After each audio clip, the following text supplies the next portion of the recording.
दीपक देता है रोशनी फैलाने की प्रेरणा, फलदायी वृक्ष देता है देने की प्रेरणा, मधुबन देता है महकते रहने की प्रेरणा, महान व्यक्ति देते हैं जीवन जीने की प्रेरणा।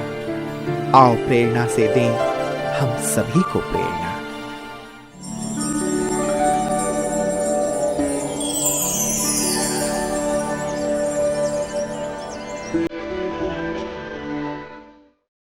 लाडवा हरियाणा राज्य के कुरुक्षेत्र जिले में स्थित एक नगर पालिका क्षेत्र है।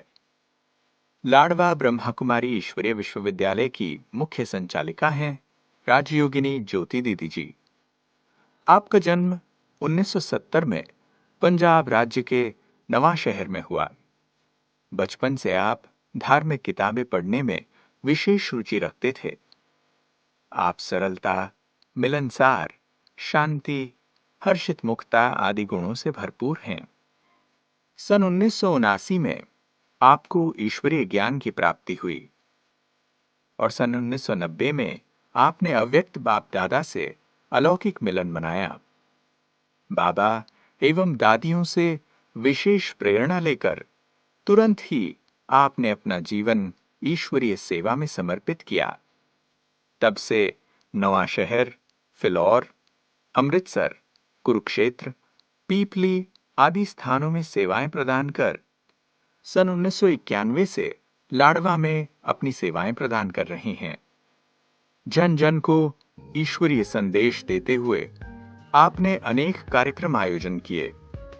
दीदी जी के नेतृत्व में 1000 से अधिक विद्यार्थी ज्ञान योग की पालना लेते हुए जीवन को दिव्य और महान बना रहे हैं।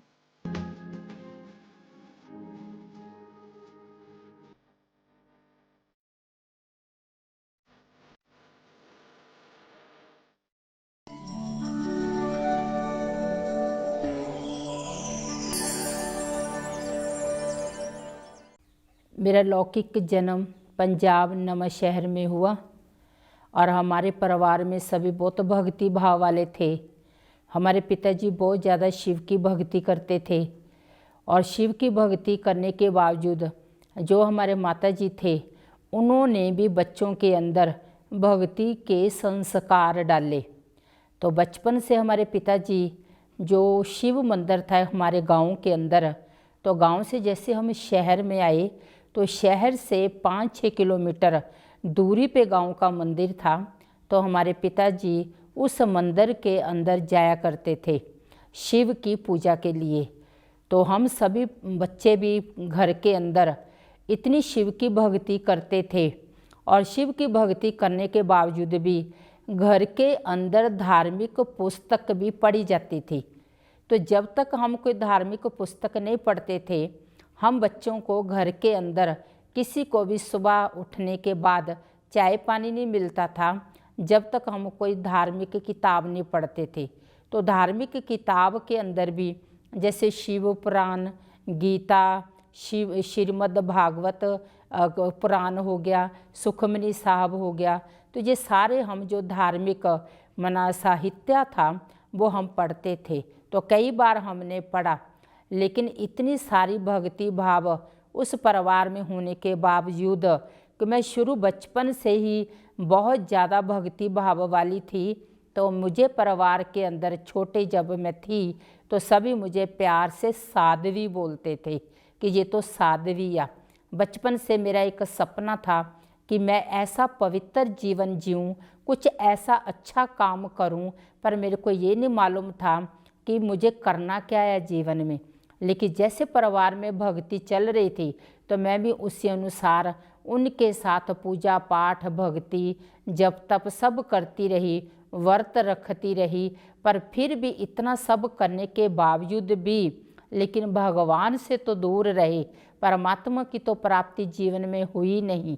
परमात्मा की प्राप्ति तो तभी होती जब हमें कोई समझ होती। तो ऐसे परिवार का जो माहौल था बहुत धार्मिक माहौल था और परिवार बहुत धार्मिक प्रवृत्ति वाला था और बचपन से ही ऐसे संस्कार हमारे भक्ति भाव वाले थे। तो जैसे मैं ज्ञान में चली, शुरू में हमारे घर के अंदर 2 सेंटर से भाई आए, तो वो कुछ सामान लेने के लिए आए। तो वो जो सामान लेने के लिए सेंटर के लिए लकड़ी का सामान चाहिए था, तो हमारे पिताजी का जैसे लकड़ी शीशम का मना वो काम था, तो वो सामान लेने आए। तो उन भाइयों ने हमारे पिताजी को ज्ञान सुनाया। तो जब उन भाइयों ने हमारे पिताजी को ज्ञान की बातें सुनाई तो हमारे पिताजी को बहुत अच्छा लगा। तो जब पिताजी को बहुत अच्छा लगा, पिताजी उन भाइयों के साथ सेंटर पर चले गए। तो जब वो सेंटर पर गए तो उन्होंने वहाँ पर उनको प्रदर्शनी समझाई। तो जैसे उनको प्रदर्शनी समझाई, उनको बहुत अच्छा लगा प्रदर्शनी देखकर। तो प्रदर्शनी के अंदर एक चित्र जो शिव बाबा निराकार का था, तो जिसमें शिव बाबा की महिमा लिखी हुई है, पिताजी को वो वाला चित्र बहुत अच्छा लगा। तो जैसे वो चित्र को उन्होंने देखा और सारी प्रदर्शनी समझी, सेंटर से जैसे वो वापस घर पर आए, घर पर आने के बाद उन्होंने मेरे को बोला कि तू पास हो गई। तो मैंने सोचा ऐसा क्या आज सेंटर पर हुआ जो मैं आज पास हो गई और बाकी सब फेल हैं। तो उन्होंने कहा जो तू जीवन में चाहती थी तो आज वो मिल गया। उन्होंने फिर उस चित्र के बारे में बताया कि एक चित्र वहाँ ऐसा जो मुझे बहुत अट्रैक्ट किया, वो चित्र था निराकार परमात्मा शिव का। तो उसमें लिखा हुआ परमात्मा प्रेम के सागर हैं, शांति के सागर हैं, आनंद के सागर हैं। तो जब उन्होंने ये सारी चीज़ें मुझे बताई, लेकिन एकदम तो मेरे को कुछ समझ में नहीं आया। तो अगले दिन ही हमारे पिताजी मेरे को सेंटर पर ले गए। तो जब मुझे सेंटर पर लेके गए तो वहाँ पर मैंने दीदी को देखा, कृष्णा दीदी थे वहाँ। तो जब मैंने दीदी का जीवन देखा, मैं दीदी के जीवन से इतना प्रभावित हुई कि ऐसी भी एक लाइफ होती है, ऐसा भी एक जीवन होता है। तो दीदी ने मेरे को बहुत प्यार से, उन्होंने मेरे को जो 7 डेज कोर्स होता उसमें से थोड़ी प्रदर्शनी समझाई, थोड़ी बाबा की बातें सुनाई। तो जब मैंने वो बाबा की बातें सुनी, मेरा जीवन वाकई में बहुत धन्य धन्य हो गया। मैं अपने आप को इतना अच्छा महसूस करने लगी कि जो मेरा बचपन का एक सपना था, मैं कुछ ऐसा बनूं, पर मुझे समझ में नहीं आ रहा था मैं ऐसा क्या बनूं। मेरे बचपन से मेरे को था कि मैं एक मीरा जैसी बनूं। तो आज मेरा मीरा बनने का सपना मुझे ऐसे लग रहा था जैसे पूरा हो जाएगा। और उसके बाद प्रदर्शनी समझने के बाद हम वापस घर में चले आए। लेकिन वो नशा मेरे को इतना रहा कि मैं उस दीदी को ही देखती रही, सपने में भी मेरे दीदी आते रहे और मेरे को लगा मैंने जीना तो ऐसा जीवन जीना है। तो जैसे हम पंजाब में नवांशहर में थी, तो दीदी ने सबसे पहले पूछा कि मधुबन जाना है, बाबा मिलन है, तो कैसे जाना। जिस भाई ने हमें ज्ञान सुनाया उसने कहा माउंट आबू जाना एक बहुत बड़ी बात है। आज ऋषि मुनि जो तप करते, ऋषि मुनि जो तपस्या करते हैं, तो वो वहाँ भगवान के मिलने की प्राप्ति के लिए इतना तप कर रहे हैं। तो हमें वहाँ माउंट आबू में जब हम मधुबन में बाबा मिलन में जाएंगे तो हमें भगवान की प्राप्ति होगी। तो जब हम उन भाइयों से ये बातें सुनते थे तो हमें एक नशा चढ़ गया। तो हमने दीदी से बोला कि दीदी हमें भी बाबा के घर माउंट आबू में जाना है। तब हमें दीदी वहाँ पर दीदी ने हमारी टिकट बुक कराई और दीदी ने हमें माउंट आबू की रिजर्वेशन करवाई और करवाने के बाद दीदी ने हमारा प्रोग्राम माउंट आबू का बनाया। तो जब हम दीदी के साथ माउंट आबू में पांडव भवन में गए तो वहाँ का जो वातावरण था इतना शांत, इतना शक्तिशाली वातावरण, वहाँ जाते मेरे को ऐसे लगे कि मैं पता नहीं कौन से स्थान पर आ गई। तो सचमुच जो मैं सुन रही थी कि एक भगवान की, जहाँ भगवान अवतरण भूमि भगवान की, उस धरती पे जब मैं आई मुझे बहुत शांति का, बड़ा सुख का अनुभव हुआ। और उसके बाद जैसे हम गए अपने रूम में गए और नहा धो के तैयार होकर के फिर हम बाबा मिलन के लिए गए। अगले दिन बाबा मिलन के लिए जब गए तो बाबा मिलन में तो सबसे पहले क्या हुआ, वहाँ बाबा, जैसे दादी गुलजार दादी के तन में बाबा आते तो दादी स्टेज पर आए तो सब भाई बहनों के मन में यही था कि आगे जा कर के बैठना है और बाबा की दृष्टि जो मेरे ऊपर पड़नी चाहिए। तो तब जब हमने फिर दीदी से पूछा कि आगे जा कर के बैठना और बाबा की दृष्टि मेरे ऊपर पड़ेगी, जब दीदी ने ये बोला तो मेरे अंदर भी एक उमंग, एक उत्साह भर गया कि बाबा मेरे ऊपर दृष्टि डालेंगे। और सभी फिर जो हमारा ग्रुप, जैसे बाबा आए और बाबा ने प्यार भरी वो दृष्टि हम सबको दी और हम आगे आगे बाबा के पास बैठे और ऐसा लगा जैसे बाबा को देखते हुए एक दिव्य, एक लाइट का प्रकाश बाबा के जहाँ मस्तक में मैंने देखा। जब वो मैंने दिव्य एक लाइट का प्रकाश बाबा के मस्तक में देखा तो मेरे आँखों में आंसू आ गए कि ये क्या मैं देख रही हूँ। आज तक सुना था कि भगवान इस तरह धरा पर आते हैं, लेकिन आज जो दिव्या एक लाइट का प्रकाश बाबा के मस्तक में मैं देख रही हूँ, ये सच में परमात्मा निराकार ज्योत स्वरूप है। ऐसे बार बार मेरे मन में वो बातें आ रही थी और मेरी आंखों में इतने आंसू आ रहे थे, मुझे समझ में नहीं आ रहा था कि सच में आज मेरा भगवान से मिलन हो रहा है। मेरी नज़रें बाबा से हट नहीं रही थी, ऐसे हो रहा था कि मैं बाबा की आंखों में समा जाऊं। इतना अलौकिक अनुभव मैंने बाबा से पहली बार में किया और ऐसी वो आत्मा जो मैं थी, मैं आत्मा बाबा के प्यार में खो गई, बाबा के प्यार में समा गई। तो जैसे बाबा के नज़दीक मिलने का समय आया, हम सब आत्माएं बाबा के, मैं आत्मा बाबा के पास गई और बाबा के पास जब गए तो बाबा ने वरदान दिया, सफलता मूर्त भव। तो तब मुझे इतना अच्छा लगा, आज वो जो वरदान बाबा ने सफलता मूर्त का उस समय मुझे दिया और आज बाबा हर काम में, आज मैं कोई भी कार्य करती हूँ मेरी सफलता होती है, क्योंकि बाबा का वो जो वरदान है वो आज काम कर रहा है। तो बाबा के उन वरदानों से मैं आत्मा चल रही हूँ, उड़ रही हूँ और आगे बढ़ रही हूँ।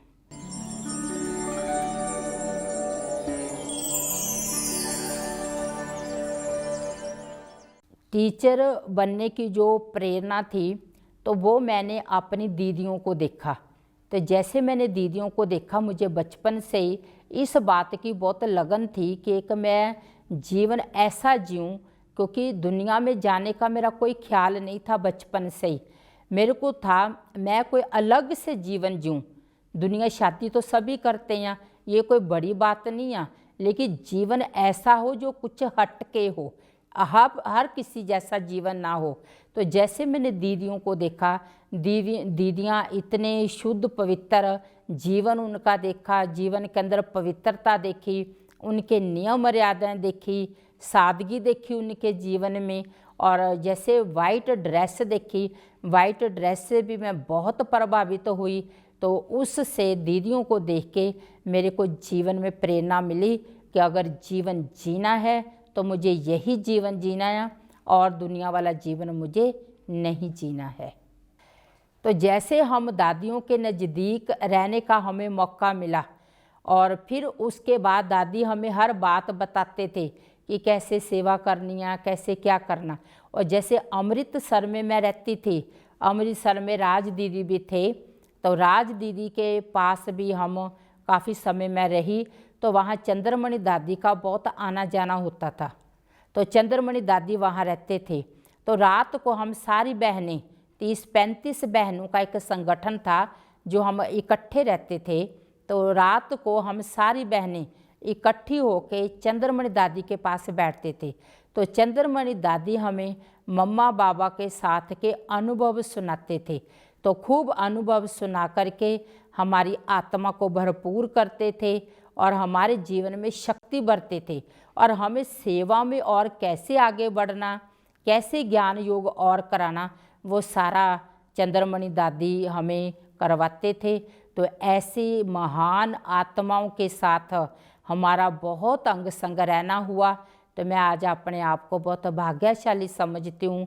मैं जैसी दिव्य महान आत्माओं के अंग संग में रही, मैं बाबा का भी कोटि कोटि धन्यवाद करती हूँ कि ऐसी आत्माओं के साथ मुझे रहने का मौका मिला।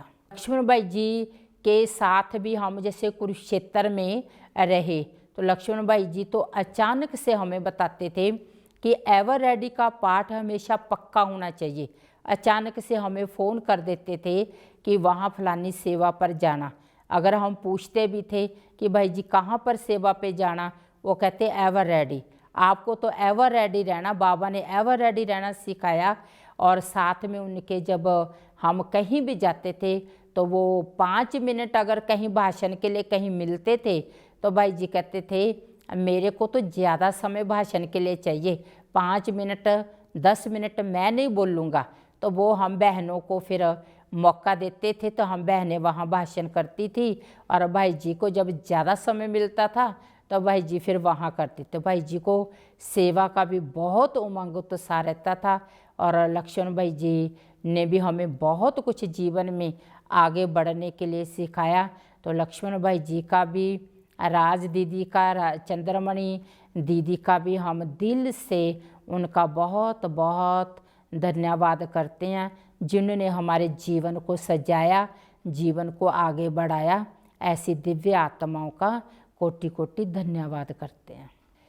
सेवाओं में जब भी हम कहीं पब्लिक प्लेस में जहाँ कहीं भी हम सेवाओं में जाते थे तो हमेशा एक बात हमें बड़ों ने पक्की कराई हुई थी। जैसे विशेष हमारे चंद्रमणि दादी, जिसे हम तो दीदी बोलते थे, चंद्रमणि दादी हमें बहुत अच्छे से पक्का कराते थे कि जब भी सेवा में जाओ तो बाबा का आह्वान करके जाओ, बाबा को साथ लेकर के जाओ। तो आज वो बात हमेशा मेरे जीवन में रहती। जब भी हम सेवा में जाते थे किसी स्टेज में, पब्लिक प्लेस, कहीं भी, तो हम बाबा को साथ रखते थे और फिर वहाँ पर जो हम भाषण करते थे, जहाँ बाबा का ज्ञान सुनाते थे सेवा में, और वो भाई बहन खुद हमें आकर के कहते थे कि हमारी समस्या का आज हल मिल गया और आज हमारी समस्या सॉल्व हो गई। और कई बार तो उनको ये लगता था भाई बहनों को कि आज ऐसा लगा जैसे सर्व शक्तियाँ बाबा ने वरदान के रूप में हमें दे दी।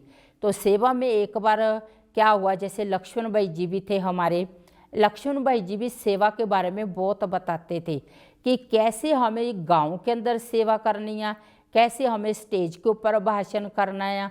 तो लक्ष्मण भाई जी ने हमें बहुत कुछ जीवन में सिखाया, जिसे बाबा मना मुरली के अंदर हमेशा ददीची ऋषि का टाइटल देते हैं कि ये बच्चा जो ददीची ऋषि की तरह सेवा करता। तो वो खुद भी सेवा करते थे, हमें भी सिखाते थे, छोटी छोटी जगह पे भी हमें अपने साथ लेकर के जाते थे और सेवा के बारे में सिखाते थे। तो एक बार क्या हुआ कि जैसे जहाँ पर जब सेवा के दौरान हमें कोई मकान नहीं मिल रहा था, एक अचानक से ऐसा मकान मिला, वो बहुत मतलब उसमें लकड़ की जो कड़ियाँ होती वो डली हुई थी। तो हमने वो मकान बड़ों ने देख लिया और उसमें हम बहनों को रख दिया। तो एक रात जब हम 2 बहनें उस कमरे में सो रही थी तो बार बार मेरे को क्या टचिंग हो रही थी, अभी रात को आप बाहर जाके आंगन में सो जाओ। बार बार मेरे को यही टचिंग हो रही कि आप बाहर जाके आंगन में सो जाओ। तो मैं अपनी छोटी बहन को बोल रही कि चलो हम बाहर जाके आंगन में सो जाते हैं। और वो बहन पहले उठ नहीं रही, लेकिन फिर बार बार मेरे को यही टचिंग हो रही कि बाहर जाकर के आंगन में सो जाओ। तो वो बहन मान गई। जैसे हम बाहर आके आंगन में सोए और उसके बाद थोड़ी देर में एक आवाज़ हुआ। आवाज़ इतनी ज़ोर का हुआ, हम दोनों बहनें देखने लगी ये आवाज़ कहाँ से हुआ। और उसके बाद जब हमने देखा तो उस कमरे की छत जो थी वो गिर गई। जब छत गिर गई तो हमने एकदम बाबा का थैंक्स किया। तो उसने कहा देखो आपको बाबा बार बार ये टचिंग करा रहा था कि कमरे से बाहर जाओ। तो जैसे हम लोग बाहर आ गए और कमरे की छत गिर गई और फिर सुबह भाई बहन आए, उन्होंने देखा ये कैसे हुआ। और उसके बाद फिर जो मकान मालिक था उसको बोला कि ऐसे ऐसे करके वो छत गिर गई और उसे ठीक करा। उसने ठीक कराया। हमने अपने बड़ों को भी, हम जो प्रेम दीदी थे कुरुक्षेत्र में, उनको भी बताया ऐसे ऐसे करके। तो उस दौरान माना बाबा की जो टचिंग थी, बाबा की जो प्लानिंग थी अपने बच्चों को बचाने की, तो बाबा हर समय सेवाएं करते हुए भी हमारी इतनी मदद करता है। और मदद करते करते आज हम बाबा के साथ चल रहे। और उसके बाद क्या हुआ, गांव में भी हम जाते थे जब सेवार्थ, तो हम पैदल जाते थे। तो 5-6 किलोमीटर तक हम, जैसे कोई भाई होता तो उसके साइकिल पे प्रदर्शनी रख देते थे, हम खुद साथ में पैदल चलते थे। तो पैदल चलते चलते बाबा को याद करते करते हम इस तरह से सेवाएं करते थे। सेवाएं करते करते बीच में एक बाबा का बच्चा, ऐसा नई आत्मा आई और उसे संकल्प आया कि ऐसे करके जहाँ पर मेरी जगह या प्लॉट है, आप उस प्लॉट को ले लो। तो हमने बाबा को याद किया और अपने बड़ों से बात करके और उस भाई से बात करके वो हमने प्लॉट लिया। और फिर प्यार से बाबा की सेवा करते करते सब भाई बहनों ने मिलकर इस बाबा के भवन को तैयार किया। ये मेरी सेवाओं का अनुभव है। तो लाडवा सेंटर के आसपास जैसे गांव में हम जाते थे, इस समय जैसे हमारे पास 2 सेंटर हैं और 10 गीता पाठशालाएँ। तो हम सभी जगह मैं जाती हूँ। जैसे हमारी छोटी लौकिक में मेरी छोटी सिस्टर कमलेश बहन थी, तो कमलेश बहन जो थी तो वो भी, हम इकट्ठे ज्ञान में चले हुए थे। अचानक पीछे उनका शरीर छूट गया, तो हम बहुत साथी सहयोगी बन के रहे। तो कमलेश बहन हमारी बबैन सेंटर पर रहती थी, जो कि उप सेवा केंद्र है, और जहाँ मैं लाडवा सेंटर पर रहती थी। तो हम दोनों मिलके खूब बाबा की सेवाओं को आगे बढ़ाते थे। अचानक बीच में वो आत्मा बाबा के पास चली गई और उसके बाद इस समय मैं सभी सेंटर को देखती हूँ जहाँ पर भी, और वहाँ पर बबैन सेंटर को भी देखती हूँ, जो गीता पाठशाला वहाँ पर भी जाती हूँ। इसके अलावा आसपास गांव में भी मैं सेवाएं करती हूँ, तो मैं वहाँ सभी जगह जा कर के सेवाओं को देखती हूँ और करती हूँ। ब्राह्मण जीवन में जो मेरी विशेष धारणाएं रही, वो अमृत वेले उठना, नम्रता और अमृत वेले उठ कर के योग करना, और ये मेरी विशेष धारणा रही। तो इस धारणा के अंदर मुझे पवित्रता भी बहुत अच्छी लगती थी। पवित्र जीवन मुझे बचपन से बहुत अच्छा लगता था। तो अमृत वेले जब हम उठते हैं, मैं बाबा को याद करती हूँ, बाबा के साथ नई नई अनुभूतियाँ करती हूँ। मुझे बहुत अच्छा लगता है, बाबा नए नए अनुभव कराता है। और उसके बाद ब्राह्मण जीवन के अंदर जो धारणाएँ, जैसे डिटैच होने की फीलिंग क्या आया, न्यारेपन की फीलिंग क्या आया, स्नेहीपन की फीलिंग क्या आया, ये सारी बाबा ने अनुभव कराई। और इसमें धारणा में एक सबसे बड़ी बात नष्टो मोहा बनना, क्योंकि थोड़ा जैसे कहीं भी मेरे को लगता है मेरा मोह है या मेरा कहीं लगाव है, तो मैं विशेष ये बाबा को याद करके ये अपने जीवन में धारण कर रही हूँ कि मैं नष्टो मोहा भी बनूँ और विदेही होके, अशरीरी होके मना बाबा के साथ चलूं। और ऐसी मेरी विशेष जीवन की धारणा रहती है। तो वर्तमान समय यही पुरुषार्थ है कि जो भी इस समय सेवा का विस्तार बहुत ज़्यादा हो गया, तो हर आत्मा जो सेवा के विस्तार में चली गई, तो उसको सार स्वरूप में ला कर के और उसको मना बाबा से उस आत्मा को जोड़ें। तो मेरे को यही रहता है कि ज़्यादा से ज़्यादा, अधिक से अधिक आत्माओं को बाबा का संदेश मिले, उन आत्माओं की मैं सूक्ष्म में बाबा के साथ सेवा कर सकूं, बाबा से मैं जोड़ सकूं। और जो आज हम देख रहे सेंटर के ऊपर बहुत दुखी अशांत आत्माएं आ रही हैं और अपनी समस्या, अपनी परेशानियों को लेकर के आ रही हैं, तो उन परेशानियों से उन आत्माओं को मैं मुक्ति दिला सकूं, उनको बाबा से जोड़ सकूं, उन आत्माओं को मैं निर्विघ्न बना सकूं। ये वर्तमान समय मेरा विशेष पुरुषार्थ रहता है। किसी को भी मैं अपने मुख से कोई ऐसा शब्द ना बोलूं जिससे उस आत्मा को दुख मिले, कष्ट मिले। जब मैं विशेष ध्यान रखती हूँ अगर आज मेरी वजह से किसी का मूड ऑफ होता है तो मैं उसे फ़ौरन ठीक करती हूँ। तो ये मैं ध्यान रखती हूँ। ये विशेष समय मेरा वर्तमान का पुरुषार्थ है। अंत समय की जो तैयारी, जो बाबा ने कहा अंत समय में क्या, वैसे तो बाबा ने बोला कि हर घड़ी को, जैसे मम्मा बोलते हैं कि हर घड़ी को अंतिम घड़ी समझो, कि किसी समय भी हमारा अंत हो सकता है।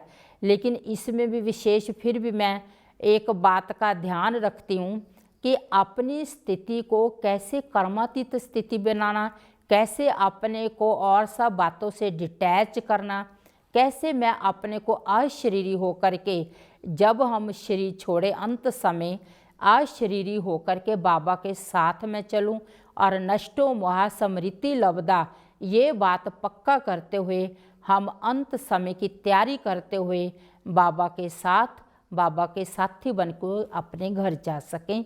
यही मेरी तैयारी है। तो ब्राह्मण आत्माओं के लिए यही संदेश है कि आज हम लोग आज के माहौल को, आज के समय को देख रहे हैं। जो आज का वातावरण है बहुत हलचल वाला वातावरण है, तनाव का वातावरण है, खींचातानी का वातावरण है। ऐसे माहौल में, ऐसे वातावरण में ब्राह्मण आत्माओं के लिए यही संदेश है, जो रोज़ बाबा की वो मुरली सुनते हैं, तो रोज़ जो बाबा की मुरली सुनते तो उसके ऊपर अगर वो मनन चिंतन करें, उसके ऊपर वो अटेंशन दें और उसे अपने जीवन में धारण करें, तो हमारा जीवन श्रेष्ठ बन सकता है। और उसके साथ साथ जो हमारे बड़े हैं, जिनको बाबा ने निमित्त बनाया, जिनको बाबा ने आगे रखा, और अगर हम उनकी आज्ञा पर चलें, उनके साथ सच्चे रहें, साफ रहें, और अब उनकी दुआएं हमें हमेशा मिलती रहेंगी, और उनकी दुआओं के साथ हम उड़ते रहेंगे, चलते रहेंगे।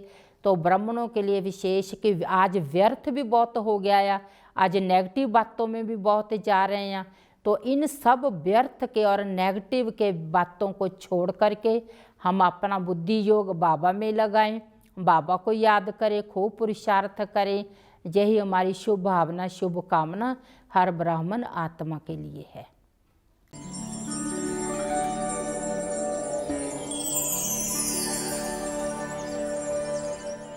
दीदी जी स्नेह और प्यार की मूर्त है। दीदी जी का स्वभाव बहुत ही सरल और मीठा है। दीदी जी से मैंने अलौकिक पालना ली है। दीदी जी नियम मर्यादाओं की बहुत ही पक्की है। जब मैं बहुत छोटी सी थी, बाबा के घर आ गई थी, मुझे खाना बनाना नहीं आता था। दीदी जी ने मुझे खाना बनाना सिखाया। राजयोगिनी और तपस्विनी ज्योति दीदी हमारी है, जिसने अपना जीवन देकर सबकी जिंदगी संवारी है। दीदी का जैसा नाम वैसा काम, यह कहावत इन पर पूरी चिरतार्थ होती है। अगर दीदी को मैं ज्ञान का स्तंभ कहूँ तो यह भी कोई अतिशयोक्ति नहीं होगी, क्योंकि हमारी ज्योति दीदी गांव में जा जाकर बाबा का ज्ञान देती हैं और सबकी आत्मा की ज्योत जगाती हैं। दीदी जी हमारे लिए एक बहुत बड़े प्रेरणा स्रोत हैं। दीदी जी बहुत बड़े फरोगदिल, खुश मिजाज, मिलनसार, नम्रचित और निर्माणचित हैं। दीदी जी की नेचर इतनी फ्रेंडली है कि हर कोई अपनी जो प्रॉब्लम है दीदी के साथ बेझिझक से शेयर कर लेता है। और गृहस्थी जीवन का अनुभव ना होते हुए भी दीदी जी घर परिवार की समस्याओं को इतना ईजिली तरीके से उनको सोल्व कर देते हैं, जो हर आत्मा संतुष्ट हो जाती है। लौकिकता और अलौकिकता में कैसे बैलेंस बनाया जाए, अपने घर परिवार में रिलेशन को कैसे स्ट्रॉन्ग बनाया जाए, ये हमने दीदी जी से बखूबी सीखा। बहन ज्योति जी जब से कार्यरत हैं और इनसे मेरा संपर्क रहता है। जब भी ये किसी प्रोग्राम में बुलाती हैं मैं आता हूँ। वैसे भी सेंटर पे कभी कभी आ जाता हूँ।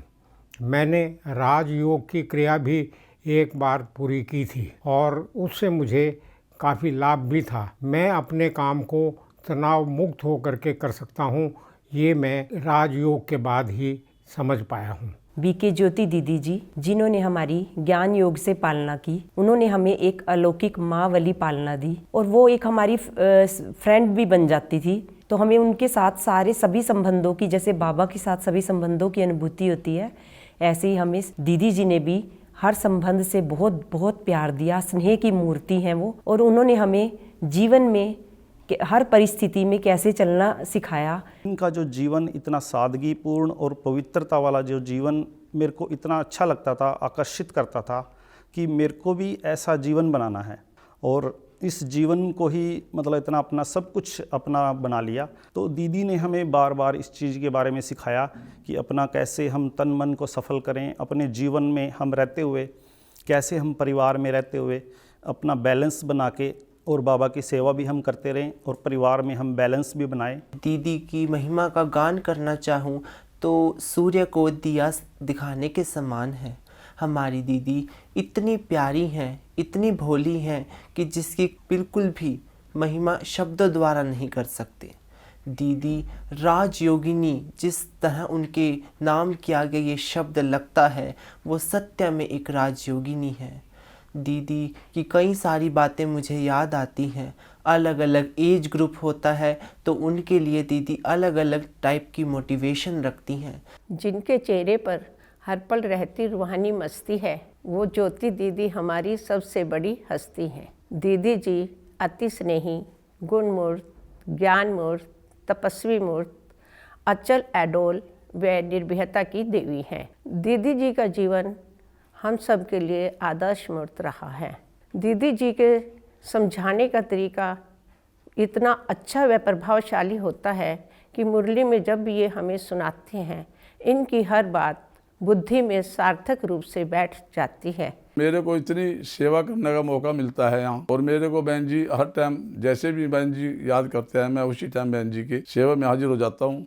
बहन जी ने हमारे को ज्ञान में, जैसे हम यहाँ के ज्ञान में चले जी, मेरे अंदर इतनी नम्रता आई। मेरे को बहुत गुस्सा आता था, लेकिन जब से मैं 20 साल से ज्ञान में चला, मेरे को घर में जाके बिल्कुल भी कोई गुस्सा नहीं, और मैं अपनी बड़ी सहनशीलता में रहता हूँ, चाहे मेरे को कोई कुछ भी बोल दे। और बहन जी ने हमारे को बहुत शिक्षा दी यहाँ पे। आदरणीय दीदी जी मधुर वाणी के धनी हैं। जो भी दीदी जी से सुनता है, दीदी जी के सानिध्य में आते हैं, वह सहज ही दीदी जी की मधुर वाणी से प्रभावित होकर परमात्म प्यार में खो जाते हैं। दीदी जी हम सब बहनों को माँ जैसी पालना देती हैं, एक जन्मदायिनी माँ से भी बढ़कर के। और दीदी जी सहनशीलता के देवी हैं। दीदी जी से हमने सीखा समा भाव कि जब भी हम दीदी जी को बोलते हैं कि दीदी जी वो हमसे ऐसे बोल रहे हैं, तो दीदी जी कहते हैं कि वह तो उनका पार्ट है ना, हमने अपने पार्ट को सही रखना है।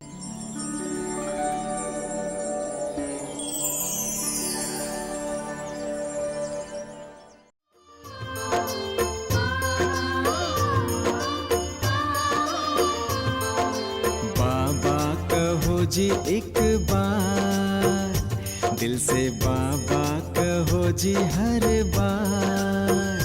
बाबा करते सदा ही प्यार, तन मन की धड़कन में। बाबा कहो जी एक बार, मेरा बाबा कहो जी हर बार। बाबा करते सदा ही प्यार, तन मन की धड़कन में। मेरा बाबा कहो जी हर बार, बाबा रहते सदा ही साथ, तन मन की धड़कन में।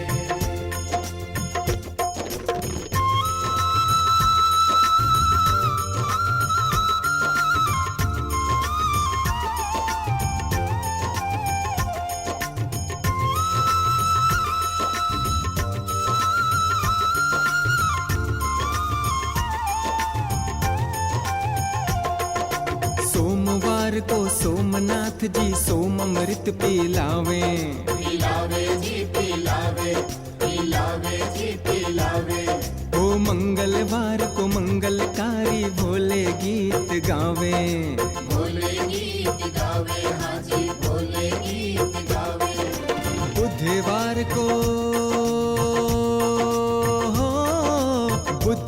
को बुद्धि विधाता गोद बिठाते हैं। मेरा बाबा कहो जी हर बार,